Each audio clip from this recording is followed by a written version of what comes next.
어제 이제 이 본문 말씀을 가지고 주일날 이제 우리가 함께 말씀을 살펴보았는데요.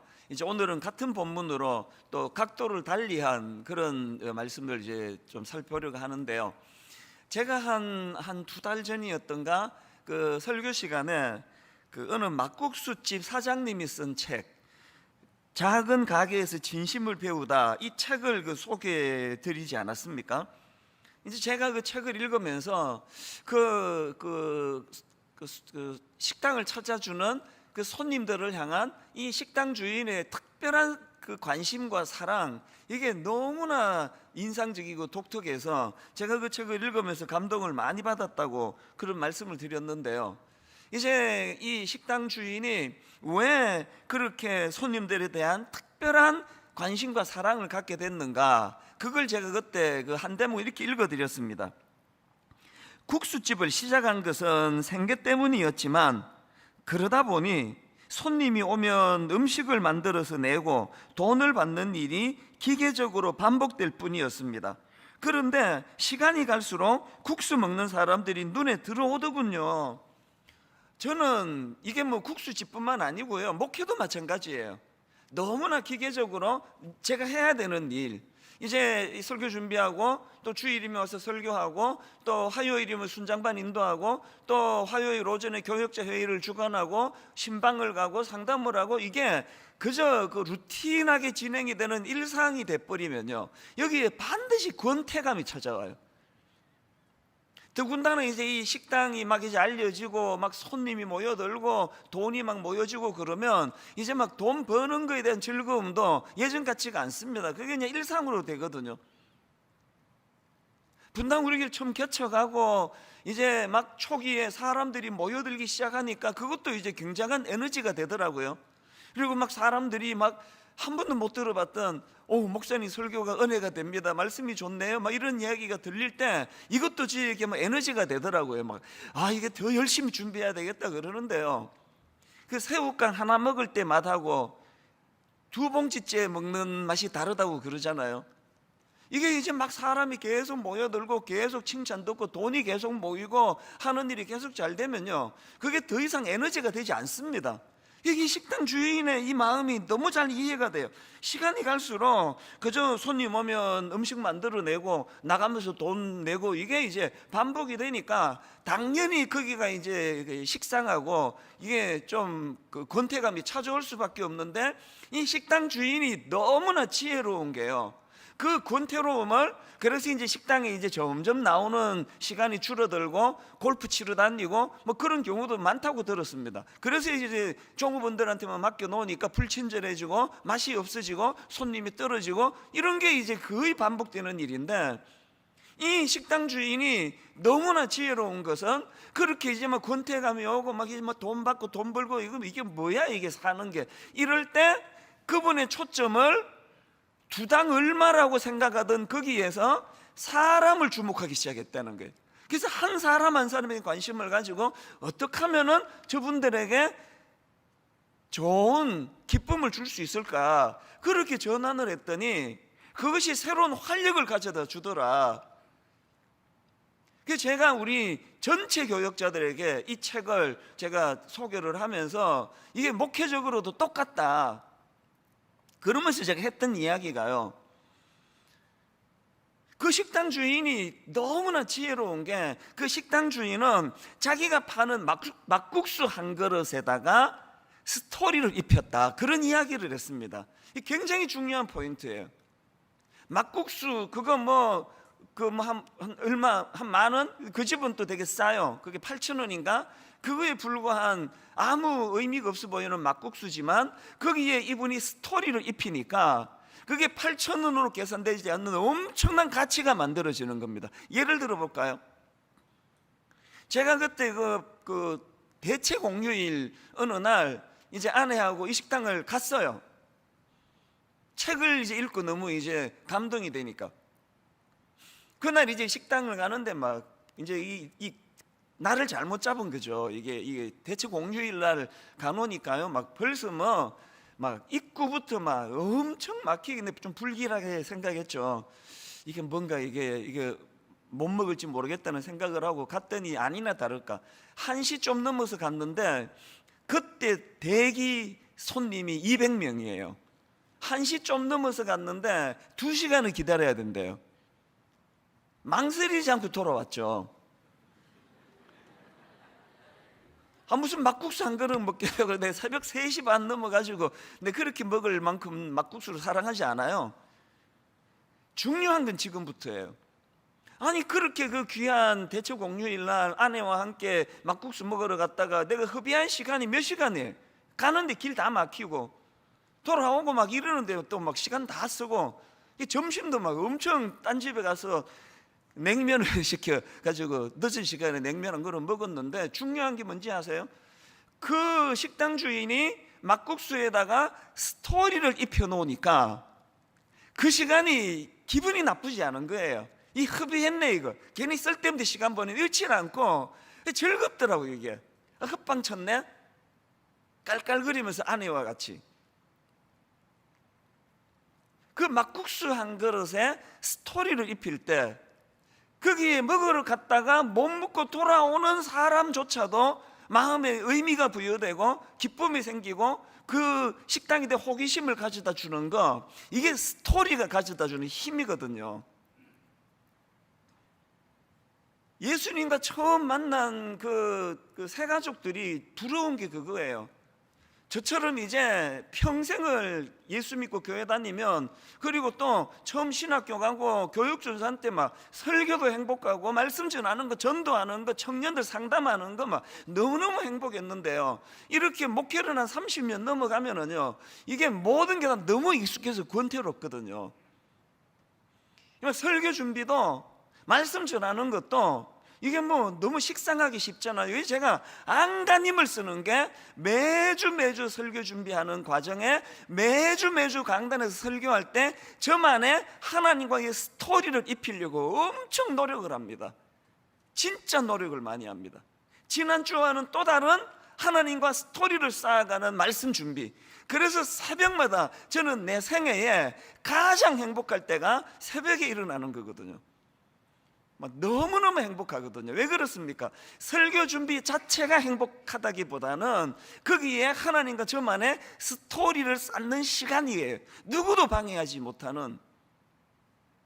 여러분에게는 이 하나님과의 이 스토리가 만들어지고 있습니까?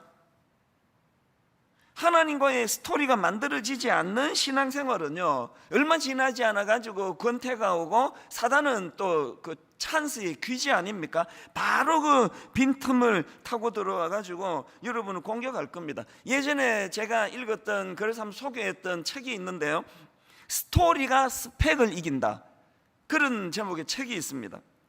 이 책의 부제가요, 최고가 아니라 유일함으로 승부하라. 그래서 스토리와 스펙, 또 최고, 유일함, 이게 다 뭘 말하는 거겠습니까? 여기서 말하는 최고 혹은 여기서 말하는 스펙은요, 경쟁 속에서 이겨야 하기 때문에 1등을 추구하려는 몸부림을 스펙이라고 표현하고 또 최고로 표현하는 겁니다.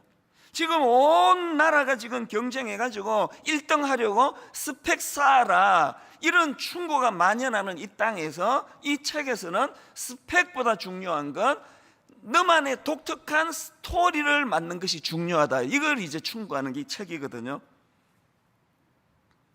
이 책의 저자 소개가 진짜, 저는 수많은 책의 저자 소개 글을 봤지만 이렇게 감동적인 저자 소개 글을 저는 본 적이 없습니다. 한번 들어보세요. 저자를 이렇게 소개합니다. 비교를 멈추자 구별되기 시작했고, 비교를 멈추자 구별되기 시작했고, 최고를 포기하자 유일의 길이 열렸고, 상품임을 포기하자 작품으로 변해갔고, 경쟁을 피하자 진정한 승리를 맛보았고, 업에 주목하자 직이 손 내밀었고, 이건 내가 뭔 뜻인지 지금도 잘 이해를 못하겠습니다. 업에 주목하자 직이 손 내밀었고, 그리고 마침내 기회가 찾아왔다는 사람. 이 책 저자가 계속 지금 반복되는 게 비교, 이게 스펙을 쌓는 거예요. 저 사람보다 내 스펙이 더 좋아야 되는데 스펙을 멈추자 구별되기 시작했고, 스토리는 더 아름다운 스토리도 없고 더 추한 스토리도 없습니다. 그냥 나만의 독특한 거예요. 새벽에 일어나 가지고 제가 하나님과 스토리를 쌓는 게 막 그게 막 저만의 막 이게 뭐 노벨 뭐 문학상 감이어서가 아니고, 그냥 하나님과 저만이 쌓는 독특함이기 때문에 그 새벽이 좋은 거거든요. 최고를 포기하자 유일의 길이 열렸고, 1등을 해야 되는, 최고를 추구할 때는 느끼지 못했던 이 유일한 나만의, 그 다음에 이게 또 아름답잖아요. 상품임을 포기하자 작품으로 변해갖고, 오늘 사단은 여기 청년들에게 또 저 같은 기성세대에게 노리는 목표는 딱 하나예요. 여러분을 상품으로 전락시켜버리는 거예요. 계속 값을 매기잖아요. 이게 싸구려라고. 작품은 가격으로 매기질 않습니다. 그 고유의 독특성이 있기 때문에 오늘 여러분 거기 놀아나시면 안 됩니다. 여러분 상품 아니에요. 여러분 그 막국수 한 그릇에도 거기에 의미를 부여하고 스토리를 쌓으니까 그것이 저에게 의미가 되는 하나의 작품이 되는데, 어떻게 하나님의 형상을 닮은 우리가 싸구려 상품으로 그것을 방치할 수가 있느냐는 겁니다. 그리고는 경쟁을 피하자 진정한 승리를 맛보게 되었고, 그리고는 마침내 기회가 왔다는 사람. 이거 이 책 저자 소개지만 이것이 저와 여러분의 소개이기를 바랍니다. 어떤 직종 또 뭘 하고 사느냐가 중요한 게 아니라, 이런 점에서 저는 우리의 신앙생활이 정말 하나님 앞에서 이런 스토리를 만들어가는, 그래서 스토리는 never ending story라는 옛날에 그 유행가 그 가사도 유행가도 있었잖아요. 하나님과 내가 쌓아가는 스토리는요 끝이 없습니다. 정말 신기해요. 끝이 없습니다. 새벽마다 어떻게 그렇게 다양한 스토리로 인도해 가시는지. 그래서 저는 예전에 그 초등학교 때 여름 성경학교에서 배운 그 어린이 찬양으로 기억하는데요, 지금도 제가 가끔씩 흥얼거려요. 가사를 다 못 외우는데도. 작은 광주리에 모세를 알죠, 어두운 구덩이에 예레미야도, 큰 물고기 속에 요나도 알죠, 방주 속에 있던 노아 가족도 모두 만나보겠네, 천국에 가면 보겠네, 내 죄가 용서받아 자유케 됐네, 모두 만나보겠네, 천국에 가면 보겠네, 이 얼마나 즐거운 모임일까. 저의 특세는 절대로 졸 수가 없습니다. 2절도 있는데 2절이 이렇게 시작해요. 크고 장사였던 삼손을 알죠, 기도할 줄 알던 엘리야 선지, 사자굴에 갇혀 있던 다니엘, 물맷돌로 거인 죽였던 다윗, 모두 만나보겠네, 천국에 가면 보겠네, 내 죄가 용서받아 자유케 됐네. 한 옥탑 올려 해야 되겠다. 모두 만나보겠네, 천국에 가면 보겠네, 이 얼마나 즐거운 모임일까. 제가요 하여튼 난 청년들이 좋아요. 어른들 절대 박수 안 치거든요. 제가 한 번씩 지칠 때 이거 끝까지 외우지도 못해요. 왜 흥얼거리는지 아십니까? 제가 여기 나와 있는 작은 광주리의 모세, 어두운 구덩이의 예레미야, 큰 물고기 속의 요나, 방주 속에 있던 노아 가족, 또 크고 장사였던 삼손, 기도할 줄 알던 엘리야 선지, 사자굴에 갇혀 있던 다니엘, 물맷돌로 거인 죽였던 다윗. 사자굴에 갇혀 있던, 내가 다윗이라 그랬나요? 다니엘. 여기 나오는 수많은 믿음의 인물들 하나하나가 그 누구와의 경쟁도 없고, 누가 더 훌륭하고 누가 덜 훌륭하고도 없고, 이 한 사람 한 사람 한 사람이 딱 한마디로 특징 지어지는 하나님과 자기만이 쌓아가는 스토리가 있는 거예요. 스토리가. 그 스토리를 한마디로 압축할 수 있었기 때문에 이 모든 인물들이 다 너무나 아름다운 거거든요. 오늘 세상은 여러분 보고 경쟁하기 위하여 1등 해라, 1등 하려면 스펙을 쌓아야 한다. 제가 그 책에 보니까 믿어지지 않는, 초등학교 4학년 때부터 스펙 쌓는 것을 강요하는 그런 경우가 있다 그러네요. 그래서 오늘 본문 말씀을 이 각도로 이제 어제에 이어서 이제 이 각도로 본문을 제가 한 번 더 살펴보려고 했는데요. 자, 한번 보십시오. 창세기 12장 1절에서 여호와께서 아브라함에게 이르시되 너는 너의 고향과 친척과 아버지의 집을 떠나 내가 너에게 보여줄 땅으로 가라. 그랬더니 4절, 이에 아브라함이 여호와의 말씀을 따라갔고, 여러분 여기 나와 있는 이에라는 접속사의 의미가 뭔지 아시겠습니까? 이에 아브라함이 여호와의 말씀을 따라갔고, 이거는요, 아브라함이 하나님의, 우리 같이 스토리 좀 만들어 볼래? 그렇게 하고 1절에서 툭 던진 제안에 대하여 이에 좋죠, 그것의 의미예요. 그 아브라함의 이에라는 하나님 말씀에 대한 반응이 있는 그 순간부터 이제 하나님과의 스토리가 만들어가기 시작하는 거예요. 그래서 이제 오늘 첫날 우리가 하나님과 이제 오늘부터라도 인식을 못했다면 이제 스펙을 쌓는 신앙생활 말고 이제 하나님과 스토리를 만들어가는 이런 시간으로 우리가 한번 생각을 해본다면 그 스토리에 세 가지 요소가 있다는 걸 기억하셔야 돼요. 하나님과 만들어가는 그 스토리에 세 가지 특징이 있는데, 첫 번째 꼭 기억하세요. 그 스토리의 주도자는 하나님이세요. 하나님과 함께 스토리 만들기 전에는 내가 주도자였는데, 하나님과 함께 만들어가는 스토리에는 주도자가 하나님이십니다. 오늘 본문 1절도 하나님이 주도하세요. 먼저 아무 준비가 안 돼 있는 아브라함에게 여호와께서 아브라함에게 이르시되 너는 너의 고향과 친척과 아버지 집을 떠나 내가, 이게 중요하잖아요, 내가 너에게 보여줄 땅으로 가라.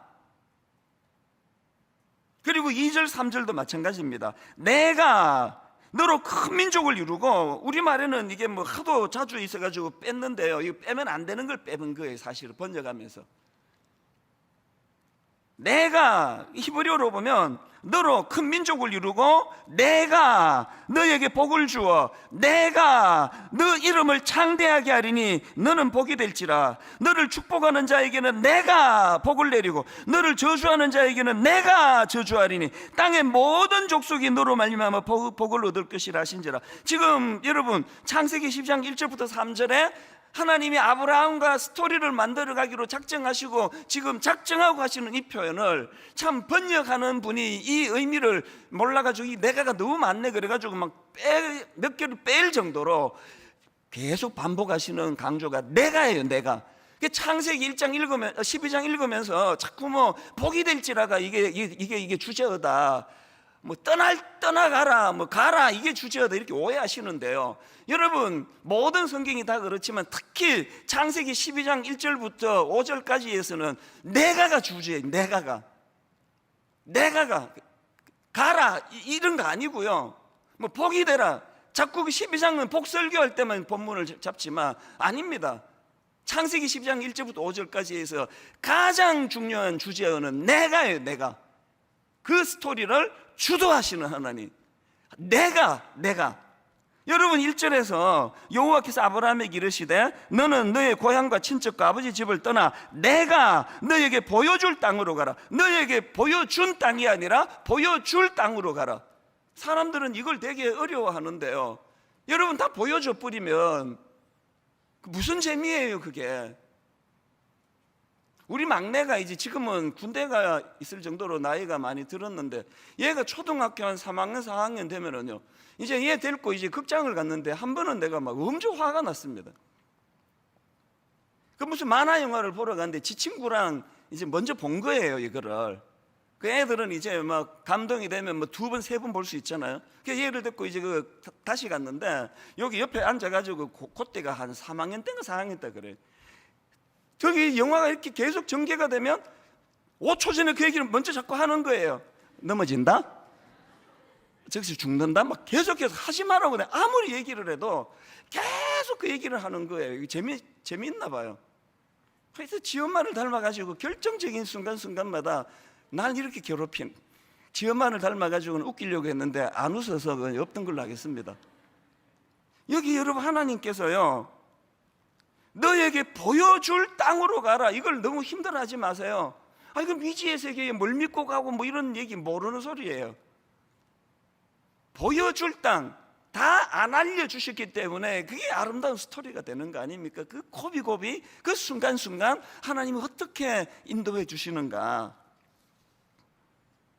저는 하나님이 주도하시는 그 주도자 하나님이라는 이 내용을 가지고 이제 인터넷에서 우연히 본 글 하나가 계속 이제 머리에 맴도는데요. 자, 그 아프리카 북부에 있는 사하라 사막에서 있었던 일이라고 하네요. 그 사막 한가운데 이제 오아시스가 있고 뭐 이제 그런 지역 같은데 거기에 비셀이라는 작은 마을이 있었답니다. 거기서 이제 이 사막을 가로질러 빠져나가려면 한 사흘, 한 3일 내지 4일 정도가 이제 걸린다 그러는데요. 불행하게도 그 마을 사람들은 그 사막을 떠나본 적이 없다는 거예요. 여러 번 시도를 했지만 거기를 벗어날 수가 없었대요. 여러 번 시도를 했지만 결국은 제자리를 맴도는 일이 일어났는데, 그러던 와중에 1926년도에 영국 사람 켄 레멘이 그 마을을 찾은 겁니다. 그리고 이 사람들을 보니까 아무리 그 마을을 벗어나려고 여러 방향으로 애를 쓰지만 계속 제자리로 돌아오는 걸 이 켄 레먼이라는 사람이 발견하고는, 아니 이상하다, 이게 지금 딱 한 3, 4일이면 그 벗어날 수 있는데 왜 마을 사람은 그게 안 될까? 그래서 청년 하나를 고용해 가지고 이제 실험을 한 거예요. 그 청년을 고용해 가지고 한 열흘 정도, 한 보름치 정도의 물과 낙타 내피를 준비해 가지고 이제 워낙 헤매니까요, 그렇게 길을 떠난 겁니다. 이 청년이 결국은요 열흘 동안이나 사막을 헤매다가 다시 원점으로 돌아오더래요. 그런데 그 켄 레먼이라는 영국 사람이 그 과정에서 이 사람들이 왜 이런 어리석은 반복을 계속하는 이유를 찾았던 거예요. 그게 뭐냐? 그 사람들이, 원주민들이 사막을 벗어나지 못한 결정적인 이유는 북극성의 존재를 몰랐다는 겁니다. 북극성의 존재를 모르다 보니까, 이 북극성은 그 길 잃은 나그네들에게 이게 나침반 역할을 하는 거 아닙니까? 그래서 여러분, 그 다음이 중요해요. 이 켄 레먼이 그 청년에게 무슨 조언을 했느냐 하니까, 사막을 빠져나가는 방법을 가르쳐 줄게. 이게 굉장히 중요한 이야기입니다. 낮에는 충분히 휴식을 취하면서 자라, 체력을 아껴라. 그리고 밤이 되면 북극성을 따라가면 된다. 오늘 여기 우리 청년들에게 제가 이 조언을 드리고 싶습니다. 여러분, 낮에 뭐가 잘 보이는 것 같고 낮에 멀리 있는 물체 다 보이는 것 같지만요, 진짜 결정적인 건 밤에 밖에는 안 보입니다. 별, 가장 먼 별, 낮에 안 보여요. 인생이 왜 이렇게 힘들다고요? 뭔가 열심히 하는 것 같은데 맨날 그 제자리, 우리 어릴 때는 그 제자리 곤배 그랬는데 그게 늘 제자리로 돌아오는 거 아십니까? 상징적으로 드립니다. 우리 청년들에게 낮에는 쉬세요. 상징적으로 하는 이야기예요. 낮에는 쉬세요. 체력을 보충하세요. 그리고 가장 결정적으로 보이는 것이 보이는 북극성이 보일 때 밤이 되면 북극성을 따라가시면 돼요. 이게 오늘 이 스토리의 주도자가 하나님이시라는 거. 아브라함이 하나님과 스토리를 써내려가면서 발견했던 가장 중요한 진리가 북극성 대신 하나님을 알게 된 거 아닙니까? 그래서 출애굽기 14장 13절, 모세가 백성에게 이르되 너희는 두려워하지 말고 가만히 서서 여호와께서 오늘 너희를 위하여 행하시는 구원을 보라. 그 다음에 14절을 보십시오. 여호와께서 너희를 위하여 싸우시리니 너희는 가만히 있을지어다. 이게 그냥 뭐 놀고 먹으라는 뜻이 아닙니다. 이게 늘 우리는 이 말씀을 상징적으로, 제가 목회하면서 종종 하나님 앞에 너희는 가만히 있거라, 이 목사 깝죽대지 말고, 지금 막 네가 왕성하게 설칠 나처럼 보이니 이때가 네가 쉴 때야. 북극성이 떠오르기 눈에 보이기 전에는 설치지 마. 이게 너희는 가만히 있을지어다예요. 여러분, 이 스토리의 주도자가 하나님이시라는 거 기억하시고요. 두 번째로, 하나님과 만들어가는 스토리에 도구가 있는데요, 그 도구는 하나님 말씀입니다. 이게 도구예요. 저는 오늘 본문에서 흥미로운 표현 하나를 발견했습니다. 4절을 다시 보시겠습니까? 흥미로운 표현이 뭐냐? 이에 아브라함이 여호와를 따라갔고, 이렇게 기록되어 있습니까? 뭐가 흥미로워요? 여호와를 따라갔고가 아니라 여호와의 말씀을 따라갔고예요. 이 차이를 아시겠습니까? 같은 얘기거든요. 왜 아브라함이 여호와를 따라갔고 그러질 않고 여호와의 말씀을 따라갔고 그랬느냐? 하나님이 주도자 되시는데 주도자 되신 하나님이 말씀을 도구로 쓰시기 때문이에요. 같은 맥락의 말씀이 여러 군데 나옵니다. 구약에 시편 56편 10절, 내가 하나님을 의지하여, 그 다음 보세요, 그의 말씀을 찬송하여, 여호와를 의지하여 그의 말씀을 찬송하리로다. 하나님을 의지한다는 건 말씀을 찬양하는 거예요. 말씀을 신뢰하는 거예요. 신명기 30장 20절, 너의 하나님 여호와를 사랑하고 너의 하나님을 사랑한다면 그의 말씀을 청종하며 또 그를 의지하라. 하나님은 난 의지합니다. 그거는 말씀에 귀를 기울인다는 뜻이에요. 너무나 아까 우리 청년들이 정말 감동적으로 찬양을 불러주셨다면 필사하세요. 에베소서 필사를 이번에 새벽에는 말씀과 기도로, 그리고 이제 낮 동안에 여러분이 에베소서를 필사하라고 홈페이지에다가 다운을 받아서 쓰셔도 되고요, 이렇게 다운을 받아서 좀 배려를 받으면 쓰셔도 되고, 집에 있는 아무 노트 하나라도 괜찮아요. 이번 특세 기간 동안에 새벽에 말씀 듣고 새벽에 기도하고 충전하면 하루 온종일 여러분이 하실 수 있는 대로. 그래서 제가 그 팀 교역자들한테 말했습니다. 1독을 목표로 하되 몇 독에 제한을 두지 말자.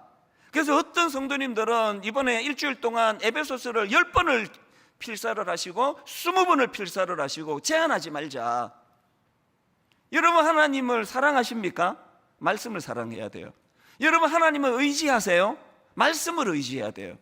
아브라함이 여호와를 따라갔고 이렇게 말하면 되는데 여호와의 말씀을 따라갔고, 오늘 한국교회의 위기는 사람이 안 모이는 게 문제가 아니고 코로나19 때문에 교회에 모이지 못하는 게 문제가 아니고 말씀을 모른다는 거예요. 이게 도구인데 도구를 잃어버렸다는 거 아닙니까? 기독교 철학자 프란시스 셰퍼가 쓴 책 중에요, He is there and He is not silent, 이걸 우리나라에서는 거기 계시며 말씀하시는 하나님, 이렇게 이제 번역을 한 책이 있는데요, 막 이 절판이 돼서 구할 수는 없는데요, 그러나 저는 이 책 제목, 거기 계시며 말씀하시는 하나님, 거기 계시며 말씀하시는 하나님. 조금 전에 제가 이 말씀을 준비하는데 이제 찬양팀에서 이 찬양을 이제 준비하느라고 불렀던 것 같아요. 주님 나를 부르시니 두려움 없이 배에서 나가리라. 주님 나를 부르시니, 주님 내게 오라시니, 주님 보고 계시기에 의심치 않고 바다를 걸어가리라. 그 다음에 주님 여기 계시기에 이 깊은 바다가 반석이 되고, 주님 여기 계시기에 반석 위를 내가 걸어가리라. 아까 옆방에 저기 준비하는데 이 찬양이 들려지는데 이게 또 눈물이 핑 도는 거예요. 왜? 지난 여름에 혼미한 시간을 내가 보냈다 그랬잖아요. 어금니 하나가 빠질 정도로 너무너무 두려움에 빠지고, 일만성도 파수 운동이 잘 안 되면 어떡하나, 이게 성도들을 괴롭히는 그런 결과가 되면 어떡하나, 그런 두려움에 빠져 있었을 때, 여러분 지난 그 7월부터 오늘에 이르기까지 제가 이 자리에서 아브라함을 가지고 설교하게 된 것도 하나님의 말씀을 통해서 주신 깨달음이거든요. 주님 여기 계시기에, 주님 나를 부르시니, 그리고 이 두 가지를 모으면 주님, 아까 그 책 제목 그대로 거기 계시며 말씀하시는 하나님. 지난 7월 이후로 너무너무 억장이 무너지고 앞이 캄캄하고 이제는 뚫고 갈 힘도 없고 되돌아오기에는 너무 멀리 와버린 이 절망적인 상황을 하나님은 너무나 멋진 스토리로 내 생애에 정말 잊혀지지 않는 아름다운 추억의 장이 제 책으로 한 1200장, 2200장, 3300장 그 이상으로 만들어졌을 텐데, 이번 여름 또 하나 너무나 아름다운 추억의 장이 만들어졌거든요. 그 모든 걸 이끌어 가신 그것이 새벽마다 말씀으로 해요. 말씀으로 저를 인도해 주셨다는 거. 우리 청년들, 여러분 너무나 아름다운 찬양 감사한데요, 여러분 이제 하나님의 도구가 말씀이라는 것을 꼭 기억하시기를 바랍니다. 마지막 세 번째로요, 하나님과 만들어가는 스토리의 결말, 마침내, 이게 액센트예요. 마침내 완성케 하시는 하나님이에요. 저는 5절 말씀이 너무너무 감동이 됩니다. 아브라함이 그의 아내 사레와 조카 롯과 하란에서 모은 모든 소유와 얻은 사람들을 이끌고 가나안 땅으로 가려고 떠나서 마침내 가나안 땅에 들어가니라. 여러분이 짧은 이 마침내 이 한마디 안에는요, 너무나 많은 스토리가 농축되어 있습니다. 믿음이 있는 것 같은데 믿음이 없는 아브라함, 너무나 순종을 잘하는 것 같은데 순종하지 않는 아브라함, 하나님의 말씀만 보고 가는 것 같은데 자기 생각으로 뭉쳐있는 아브라함, 이 모든 아브라함의 미숙함을 마침내 가나안 땅에 들어갔더라 이 한마디 안에 오래 참아주시는 그 하나님의 마음이 다 녹아있는 거 아닙니까? 여러분, 이 한마디 마침내 이 말씀 안에는 데살로니가전서 5장 24절 너희를 부르시는 이는 미쁘시니 너희를 부르시는 이는 신실하시니 그가 또한 이루시리라, 이 말씀을 녹여놓은 거거든요. 우리 청년들은 이 노래 모를 거예요. 제가 대학교 다닐 때, 고등학교 다닐 때, 내 중학교 다닐 때 그 히트친 노래인데요, 인생은 미완성 쓰다가 마는 편지, 이런 노래가 있습니다. 한때 굉장히 히트를 친 노래인데요, 제가 마침내라는 말씀을 묵상하다가 나 또 유행가 가사에 감동받는 거 근래 처음에 너무 이 가사가 은혜가 되는 겁니다. 가사 한번 들어보세요. 제목은요, 인생은 미완성이에요. 계속 반복되는 게 이겁니다. 인생은 미완성 쓰다가 마는 편지, 또 인생은 미완성 부르다 멎는 노래, 또 인생은 미완성 그리다 마는 그림, 또 인생은 미완성 새기다 마는 조각. 뭘 말하는지 아시겠죠? 우리 인생이 그런 거예요. 우리 인생이 죄성으로 인해서 우리는 우리 인생을 완성할 수 없습니다. 우리는 미완성 인생이에요. 그래서 쓰다가 마는 편지 같고, 부르다 멎는 노래 같고, 그리다 마는 그림 같고, 새기다 마는 조각 같은 게 이 가슴 아픈 미완성 인생이지만, 그런데 여러분, 저는 오늘 이 4절에서 마침내 가나안 땅에 들어갔더라 이 스토리를 주관하시는 하나님의 마침내를 보면서 이 노랫말의 액센트가 달라진 거예요. 달라진 액센트 한번 들어보시겠습니까? 부르지는 않을 거예요. 인생은 미완성 쓰다가 마는 편지, 그래도 우리는 곱게 써가야 해. 인생은 미완성 부르다 멎는 노래, 그래도 우리는 아름답게 불러야 해. 인생은 미완성 그리다 마는 그림, 그래도 우리는 아름답게 그려야 해. 인생은 미완성 새기다 마는 조각, 그래도 우리는 곱게 새겨야 해. 마음이 너무 형언하기 어려운 많은 생각이 교차되는 게 이 노랫말이었습니다. 왜? 제 인생 이 두 액센트의 반복이었으니까요. 어제? 이것도 상징입니다. 어제? 내 인생은 미완성이야. 쓰다가 마는 편지 같아. 내 인생은 미완성이야. 도대체 부르다 멎은 노래같이. 내 인생은 미완성이야. 그리다 마는 그림 같아. 초라해. 내 인생은 미완성이야. 색이다 만 조각 같아. 그래서 초라하고 비참해. 이게 어제 있었던 일인데 새벽에 주님의 말씀을 관통하고 나면은 액센트가 어느덧 달라져 있는 거예요. 비록 내 인생이 부족해서 쓰다가 마는 편지 같지만 그래도 우리는 곱게 써가야 해. 비록 내 인생이 부족해서 부르다 멎는 노래같이 초라하지만 그래도 우리는 아름답게 불러야 해.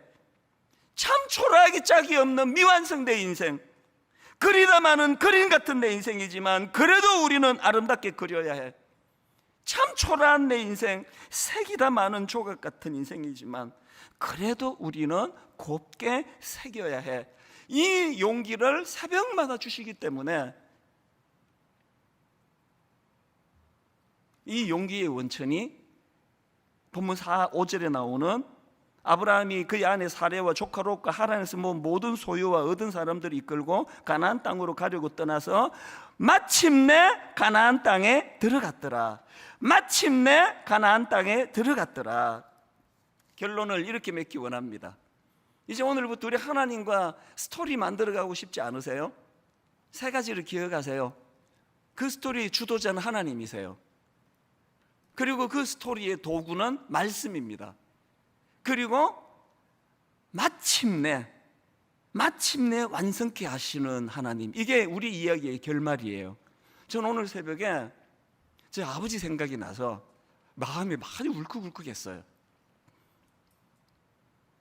인간적으로 말하면, 순수한 세상적으로 말하면 우리 아버지는 그리다만 그림이에요.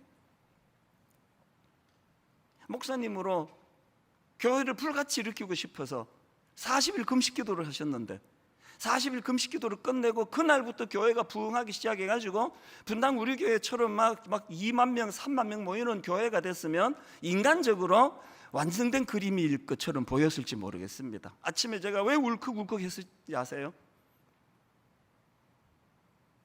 인간적으로, 세상적으로 아버지 금식기도하다가 돌아가시던 그 순간은 그리다만 그림 같고요, 색이다만 조각 같고요, 부르다 멈춘 노래 같고요, 쓰다가만 편지 같았지만 놀랍게도 영혼과 영혼을 이으시는 창조주 하나님의 시각으로 아버지의 그림이 거기까지 저에게 전수가 됐기 때문에 아들인 저의 그림에 중간에 애써야 되는 것들이 다 생략되고 바로 뛰어드니까 그림 그리기가 너무 좋은 거예요. 내 인생이 그런 거예요. 이때 어른들에게 저는 위로의 말씀을 드리며 이 이야기로 결론을 맺고 싶습니다. 여러분, 나이는 들어가고 몸에 힘은 빠져가고 뭐야 내 인생, 그리다만 그림 같네, 색이다만 조각 같네? 절대 그렇지 않습니다. 여러분, 영혼과 영혼의 여시는 하나님의 시각으로 인간의 눈으로 그리다만 그림 같은 그 그림으로 폐기하지 아니하시고 그 그림에서부터 이찬수 목사에게 그 나머지 그림을 그려가게 하시는 그 하나님이시기 때문에 여러분의 하나님 앞에서 했던 작은 몸짓 하나, 참 눈물 한 방울 하나 헛되이 끝나는 거 없다는